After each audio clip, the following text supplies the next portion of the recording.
havalı şeysin lan, Cosby Show. Amerikalıların bir lafı vardır, bildin mi? Su gelir mataradan, müzik gelir paturadan. Su gelir mataradan, müzik gelir paturadan. Su gelir mataradan, müzik gelir paturadan. Sen de dinle. Nedir o? Fuck you. Ufkuma daldı gemi, sor sokaklar tanır beni.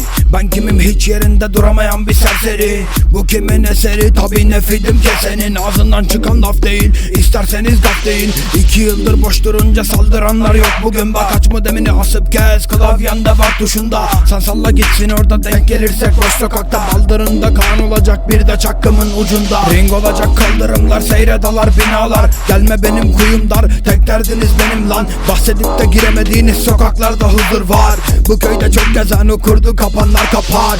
Bilenler bilir, bilme icraatimiz aşikar. Cenk edersek dağlar ağlar, bizler birer akşar. Bir dalga çek, duman bırak, derbeder kurur sular. Lak lak lak konuşun ulan, oynarım ben cerhle kumar.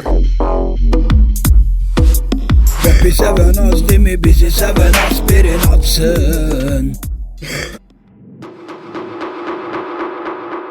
Gladyatörler ortasında yenilmez bir galyalıyım. Bir daha rap yapma velet, hadise pompasız kalır. Yakına takıl gözüme bakıp zehri akıt, zifri kalır. Rapçi katır koştur atı, kişniyorsan Acun alır. İktidara şarkı yapıp otunu bokunu yapış köpek. Sonra gelip dini tanıt, Zeo Javet beyni kalıp. Parayla rap satan da underground'dan beri kalır. Ganca sürat rampası, benim rapim barbarı. Javet rapçi olamadığını kolpa dilini yormasın. Katillere rap yapıyorum, başka bir bok olamadım mı? Tam da memleket satarken iktidarın contasısın. Sokayım düzene, adaletine, çocuk kanına doymadınız. Ölümlerle boğduğunuzda uya azad olamayın.